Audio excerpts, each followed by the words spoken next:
So, ano pa idadagdag natin? E di, maraming salamat sa Diyos sa kanyang kabutihan at dakilang bagay na gagawin dito sa Bacolod City, sa Negros, mula Oriental hanggang Occidental. Dahil umaasahan lahat ng dakilang bagay, so ang Diyos ay Diyos ng pangako at kaganapan, so ang kanilang mitin ay magaganap at mangyayari. So watch and see what God is about to do in Bacolod City, to His church, and to Negros Oriental and Occidental.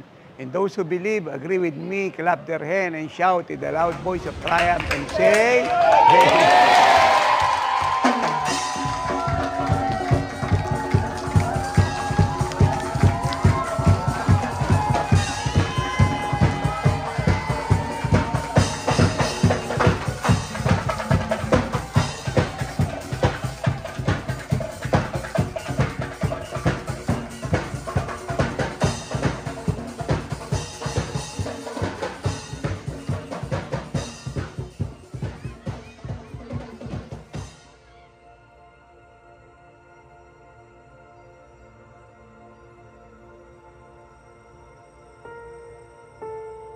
Dakilang bagay po ang ginagawa po ng Lord. Talagang amazing po. At isa po kami sa napakamapalad na napili po na una pong puntahan ng lingkod po ng Diyos this 2025 to 2028, yung 3 years timetable po na binigay po ng Lord sa buhay po ng kanyang lingkod. It's harvest time na talaga, hindi lamang po sa mga kaluluwa. Kitang-kita po natin yung kaganapan ng pangako ng Diyos, lalo na yung propesya ng lingkod ng Diyos na bukas ng bawat pintuan, na tunay nga po na walang pupuntahan ng body of Christ, kundi mabubuhay kagaya ng ating Panginoong Jesucristo. At kitang-kita po natin kung gaano kauhaw ang kanilang mga espiritu para maranasan ang dakilang revival. Napakarami pong mga members, mga leaders, mga pastors, mga manggagawa na dinala ng Lord. Grabe po yung kanila pong pagtanggap, pag-welcome sa buhay ng lingkod ng Diyos. Simula po sa harap hanggang likod, punong-puno po siya ng mga kapatid po natin sa buong body of Christ. Talagang in-invade ng Lord. Una sa lahat, yung iglesia niya po, yung buong body of Christ. Kitang-kita po namin yung pagbuhos ng napakakapal na kaluwalhatian ng Diyos sa buhay. Yung tsunami na pagdalaw ng Panginoon na pinangako niya po ay talagang tuloy-tuloy na nagaganap. Damang-dama po natin yung ini-input ng Lord nung sinabi ng lingkod ng Diyos na hindi lang natin mafe-feel ang Holy Spirit, kundi mafe-feel tayo ng Holy Spirit. Yun po yung damang-dama po natin. Penetrating through. Yung tangible glory, yung fullness of God, yung the Holy Spirit invasion, lahat na po pinagsama po ng Diyos sa dakilang pagdalaw niya sa mission travel na ito sa dakong lugar ng Bacolod City. Kung sila po ay dalawin po ng Panginoon ay napakabigat na glory, kaluwalhatian po yung binalot po ng Lord sa kanila pong mga buhay na hindi lamang po sila nabasa ng kaluwalhatian ng Diyos, kundi sila po ay nalunod sa presensya ng ating Diyos sa buhay. Ever increasing ang glory. Kakaiba ang pag-move. Hindi matatapos ang mga galaw ng Holy Spirit sa gawaing ito. Yung pastor po ilugmok, ando po sa ilalim ng upuan. Hindi po alam kung ano po yung gagawin. Kahit hindi pa po sila nililihans ng Lord ay nakalumpasay na po sila. Kitang-kita mo po yung pagpatak ng luha sa kanilang mga mata. Kitang-kita mo yung uhaw at gutom sa kanilang mga puso. At yung kanilang kauhawan na yan ay napunuan, na-satisfied. Kita ko po talaga ng dalawa kong mata. Yung kung paano siya gumulong, grabe yung palahaw, grabe yung panaghoy, grabing pag-iyak. Yung ginawa po ng Lord sa mga mission travel po ng lingkod ng Diyos ng mga nakaraan ay hinigitan po ng Diyos. Dinubli niya po ng 7 bises. Dahil yung himala, yung kapahayagan, yung mga patutuo, yung pagbuhos ng Diyos ng kanyang kaluwalhatian ay hindi po siya pwedeng maipaliwanag. Kitang-kita mo sa kanilang mga puso ang uhaw at gutom sa presensya po ng Lord na yan po ay sinatisfy po sila ng Lord sa pamamagitan ng buhay ng lingkod ng Diyos, Apostol Renato Carillo. At mangha-mangha po sila sa ginawa po ng Lord na pagdalaw, paghayag ng kanyang kapangyarihan. Yung heaven bukas at yung unlimited glory ng Lord ay siyang kitang-kita mong bumababa sa kalagitnaan. Ang invasion ng Holy Spirit ay uncontainable. Yung napakabigat na kaluwalhatian, presence ng Lord na bumalot sa buhay ng bawat isa. Busog na busog po kami, puspos ng kaluwalhatian ng Diyos sa gawain na ito. Grabing power, glory, anointing po yung muli naming tinanggap mula sa Lord sa pamagitan ng buhay ng kanyang lingkod. Na kung saan yung impartation na yon ay nagdala sa amin sa mas matibay pang, mas matatag pang kalagayan kaysa dati. At ang aming mga buhay ay naidala sa mas mataas pang kalagayan at sa pamantayan ng ating Panginoong Hesukristo. Grabe po yung pagbukas ng kanilang mga puso. Welcome na welcome po sa kanila yung apostle teaching. Ang kapahayagan mula sa pinakatrono ng Lord patungkol sa church ay naibaba, yung maibalik po sila sa foundation ng mga apostol. Yung mga turo at aral na napapakinggan po nila mula sa lingkod ng Diyos, Apostol Renato D. Carillo, ay talagang may kita po nating bago po sa pandinig po nila. Habang nagtuturo po yung lingkod ng Diyos kanina, kitang-kita po natin yung agreement nila kung paano po sila na-amaze sa kanila pong napapakinggang revelation. Sinasabi ko po sa inyo ay hinding-hindi po nila ito makakalimutan. Na kung saan ay mahirap kalimutan po ng buong body of Christ ang naganap po sa bayang pong ito at napakalaking pribilehiyo po na makita po yung mga sagot po ng Lord sa bawat pananalangin, pag-aayun at bawat pagbibigay po natin sa harapan po ng ating Diyos sa buhay. Kakamangha po talaga. Hindi gawa talaga ng tao, kundi gawa talaga ng Diyos sa ministeryong ito.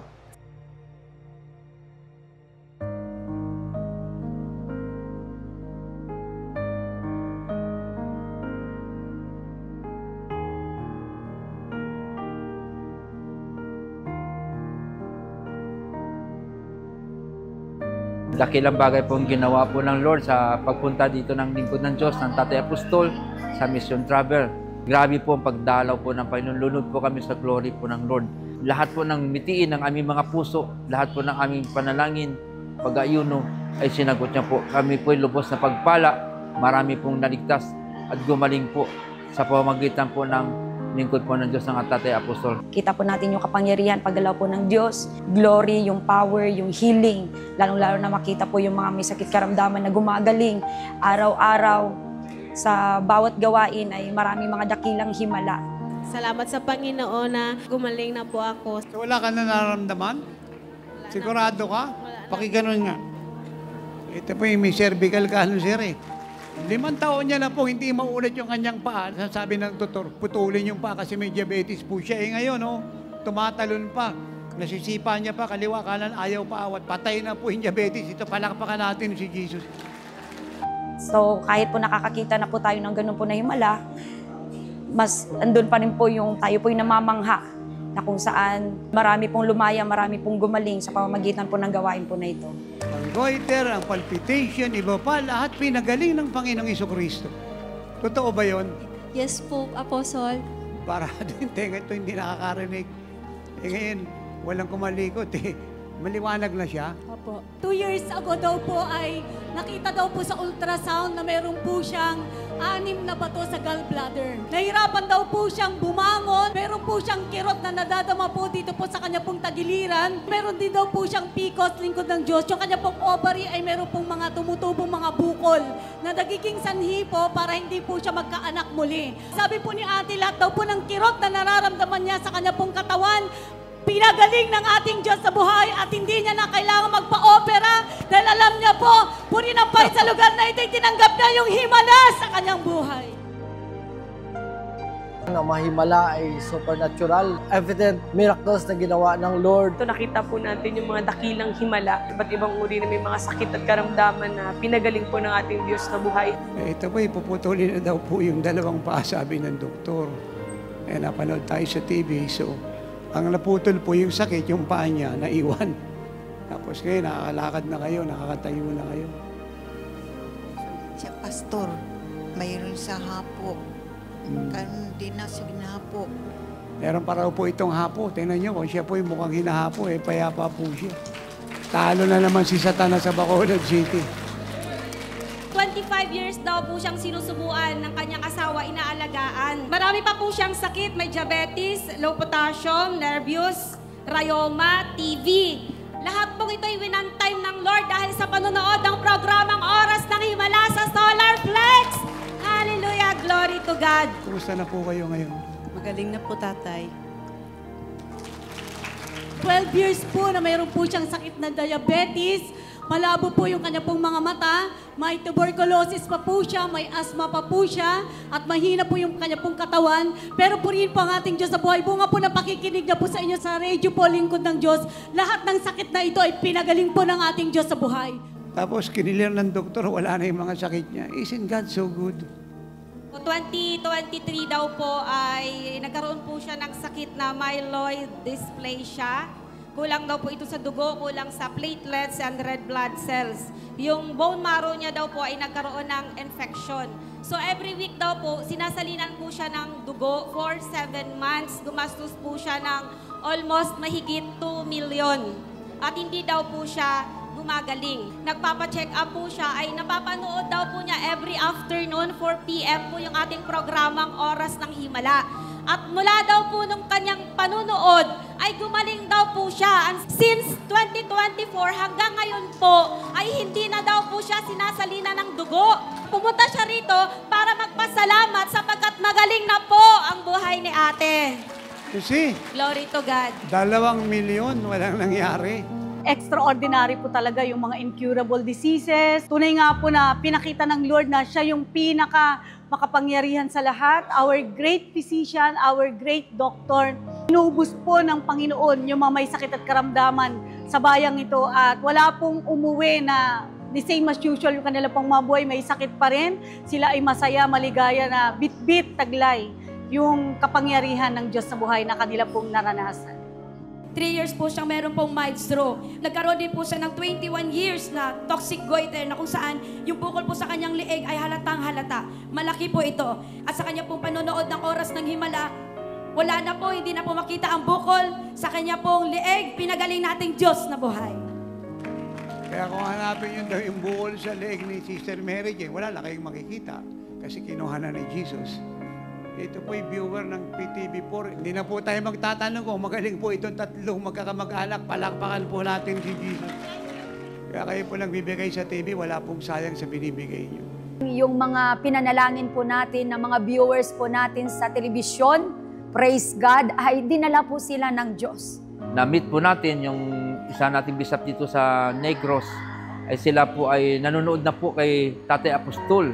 Dahil sabi niya po sa akin, na doon daw po sa kumukuha daw po ng lakas pagka narinig niya po mga araturo po ng Tatay Apostol. Kaya kailangan po talaga ng body of Christ, ang lingkod ng Diyos. Naranasan ko po yung presensya ng Panginoon mula sa kanyang mga turo po at sa kanyang mga salita. Yung mga revelation na mula sa Panginoon naka-impact po sa amin, sa mga encouragement niya, sa mga turo niya. Very strong po na pagtuturo na kung saan walang halong takot sa pag-rebuke at sa pag-encourage at walang takot kung ano yung tama at ano yung dapat. Minamagnet po yung puso ko. Tamang-tama po sa puso ko yung mga turo. Marami pong nakorek, marami pong mga na-apply ko na makatutulong sa akin pong pagmumuhay o sa aking pagtuturo bilang isang pastor. May mga bagay talaga na naituwid po ako, na correction. So I'm so blessed. Napaiyak talaga ako. Di ko talaga ma-explain ang happiness na darama ko. So iba talaga magturo ang apostol. So galing talaga siya sa heart ng Panginoon. Hindi mo makalimutan, damang-dama sa pinakapuso mo.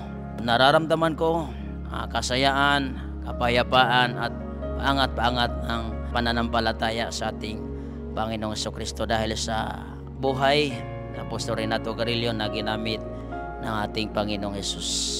Maganda yung pangangaral niya. Makikita mo yung boldness, courage, yung katotohanan talaga. At nag-uumpisa pa lang po ako, marami akong natutunan po. Right now, I believe God is really activating or raising up the fivefold ministry gifts. That is, of course, for the purpose of equipping and training the members of the church for the work of the ministry, and also to bring out the giftings that they have, and also to add up to those giftings that they already have with what they still need to have and receive so that they will become more effective in their service to God. May apply ko po ito, mamumuhay tayo ng tapat. Mayroon tayong faith sa ating buhay. Pag-adapt sa kanyang turo na mamumuhay ng tapat dito sa sanlibutan. Ang katotohanan ng kanyang buhay, ang katotohanan ng sa kanyang salita, ang kanyang turo at aral na nagpapapagising sa katotohanan upang dalhin tayo sa tamang turo at aral at tamang buhay. Ginagamit siya ng Lord para dalhin sa revival ang Negros at ang buong Pilipinas at ang buong mundo. Na-empower po tayo at tumama talaga sa ating puso na mababaon po sa pag-uwi ko po. Sa bawat pagtuturo po ng Man of God, andun po yung conviction po sa kanila. Hindi lang po sa kanila, una sa lahat sa buhay po namin na mga pastor na nakikinig po sa lingkod ng Diyos. Sabi nga po nila, nabibless po sila sa pagtayo po ng Man of God. At we have learned a lot of things, not only that we need to feel the presence of God, but we need to be filled with the presence of God.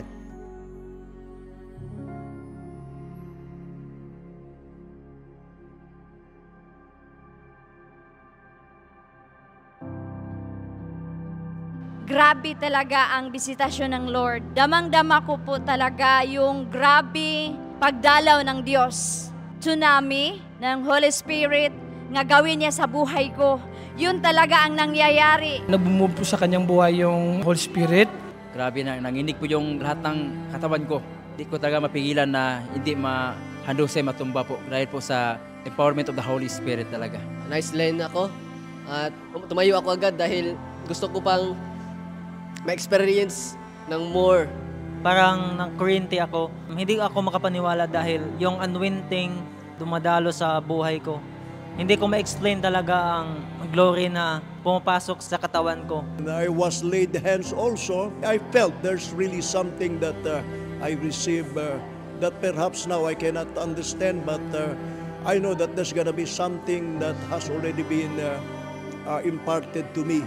And I'm decided really to receive it for the empowerment, of course, in the ministry and also for His glory.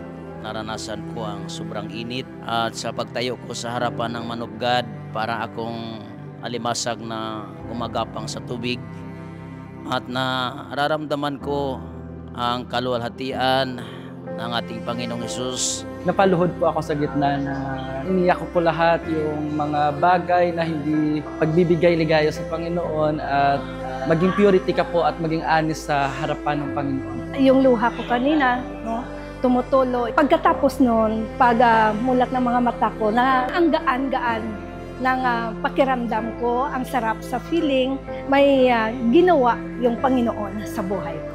Very the best talaga, no? Dito ko po na-experience yung extreme, extravagant, at saka tangible presence of the Lord, no? Na para bang di mapigilan, mapaiyak talaga, no? Grabing panginig, kamay ko, nag-shake ng kamay ko, dumadaloy na something hindi ko talaga ma-explain. Nalihans po tayo ng lingkod ng Diyos. Hindi na po tayo makatayo po sa kapal po ng glory ng Lord. Puro iyak na lang po yung naipapadama ko.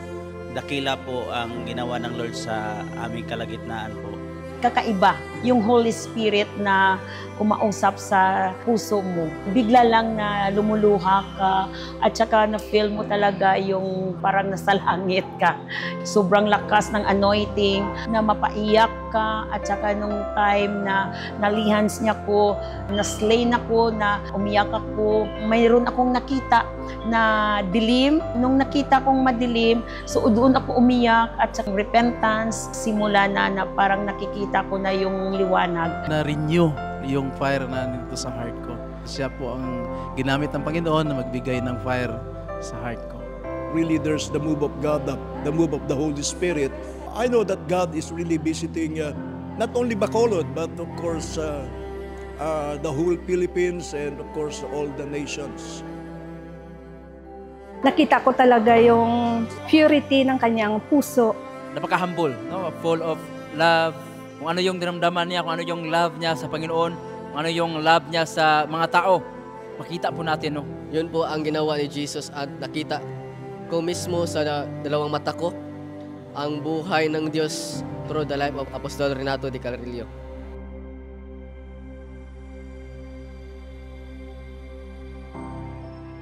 Ang kabanalan, buhay nga, totoong-totoo nga apostol, totoong toro, totoong tao, totoong ministeryo talaga.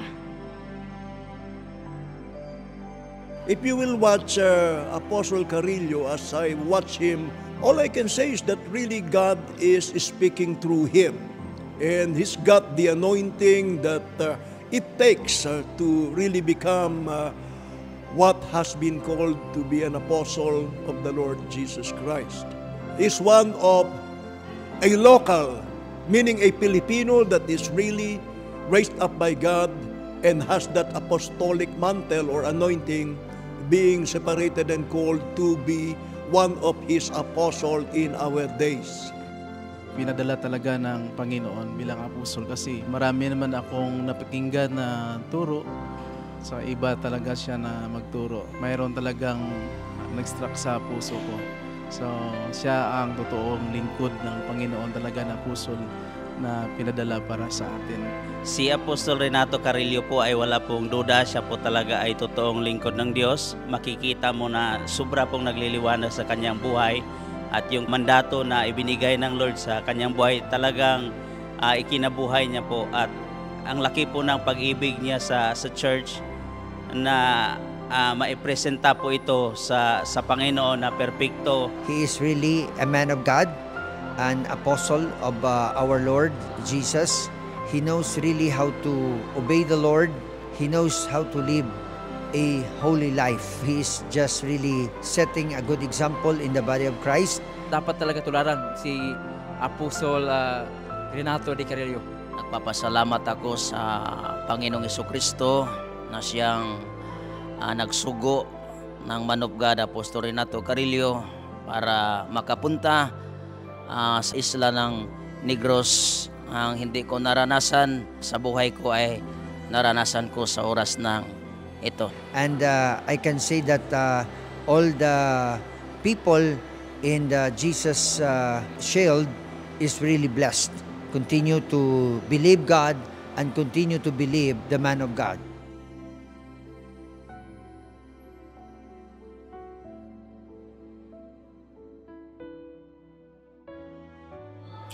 Napapasalamat din po ako sa mga kapatid nga nagsakripisyo sa panalangin, lalo-lalo na po sa ministeryong ito ng Jesus is our Shield, ng mga nag-ayuno. Ako po napapasalamat sa buhay ng Tatay Apostol, ng Nanay Ellen, noon mga kapatid po, Luzon, Visayas, Mindanao, here and abroad, na walang tigil po nagbibigay at matagumpay po yung mission travel ng lingkod ng Diyos ng Tatay Apostol dito sa Bacolod City sa Negros Island. Dahil sa inyo pong pagbibigay, ay marami po na pagpala, marami po naligtas po, at marami po na-revive ng mga pastor. Nagmukhang maliit ang atin pong naibigay sa napakalaking bagay na ginawa po ng Diyos sa buong gawain po na ito. Nakita natin ang bunga ng mga ginagawa ng Lord. Marami pa ang pupuntahan ng lingkod ng Diyos na kailangan ating maabot. Kaya ito na ang panahon para lalo pa tayong magpakatapat sa pagbibigay para mas madali pa na maabot ang buong body of Christ sa buong mundo. In-encourage po namin kayo na magbigay, magsakripisyo, at dagdagan pa ang pagbibigay. Ititaas pa talaga ang pagbibigay. Dahil nga po, tuloy-tuloy ang travel ng lingkod ng Diyos. At huwag natin limitahan ang Diyos sapagkat hindi lamang po itong Bacolod po ang pinangako po ng Lord na dadalawin ng Diyos, kundi napakarami pa pong bayan na pupuntahan po ng lingkod ng Diyos para sila po ay mapagpala po sa pamamagitan po ng apostolic mission travel na ito ng Man of God. Tunay nga po, minamadali na po ng Diyos. Ayaw po ng Diyos may masayang na oras at panahon. Kaya po yung ating bawat pagkakaloob, amen, bawat pera po natin ay isabay po natin sa bawat nagaganap na mission travel.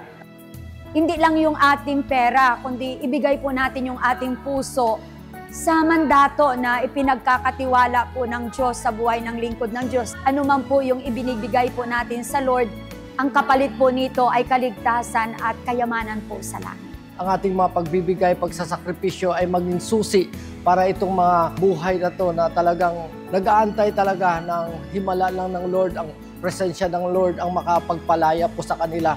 At sa pamagitan po ng pagsunod po natin sa larangan ng ministeryo ng pagkakalob at pagbibigay, nagiging magaan, nagiging madali po yung atin pong pagliligtas, pag-abot ng maraming buhay at kaluluwa, at yung bawat gawain po natin ay nagiging matagumpay. Yung tagumpay po ng bawat gawain ay nakasalalay po yan kung gaano po tayo mananalangin, paano po tayo mag-aayuno at paano po tayo magbibigay. At lahat po na ito po ay malaking tulong at malaking bagay po talaga na para po maging magaan po ang pagbibiyahe po ng lingkod po ng Diyos.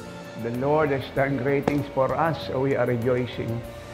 Unexplainable, remarkable, notable ang ginawa ng Diyos sa kanyang church, sa Negros Oriental, Occidental, at ang dumalo sa ating Apostolic Mission Travel, Living Life dito sa Bacolod City. Maraming salamat sa inyong katapatan, sa pagbibigay, panalangin, pag-aayon at pagkaunawa. Ang timetable ng Diyos ay ngayon na at ito ay ating kasamantalahin dahil lahat ng pinto ay bukas. And we are ready sa susunod na biyahe. Huwag natin kakalimutan ang degree ng ginagawa ng dakilang bagay ay laging nakadepende sa ating pagsunod. Ating pananalangin, pag-aayon at totoong pagbibigay. Walang sayang sa inyong ginagawa, huwag po tayong manghinawa. It's harvest time. Your harvests are waiting for you. So continue to live in an instant, radical, unlimited living like Jesus obedience. We are more than blessed. We are so much blessed, forever blessed, and all of the Father belongs to us. Pagpakalalim kayo sa deeping timothy sa Panginoon and always sense the glory of God. It's amazing, remarkable. Huwag nating payagan magkaroon ng kasalanan ng puso natin kahit konti. And I close in Matthew 5:8, the Lord Jesus Christ said to you, mapapalad ang may malinis na puso, makikita nila ang Diyos. Live ready, live prepared to meet your God. For we are living in the season of the greatest Holy Spirit invasion. Lord, bless them. Let them sense your glory, your presence. Yes, Lord. Create a hunger in their heart. In Jesus' name, amen.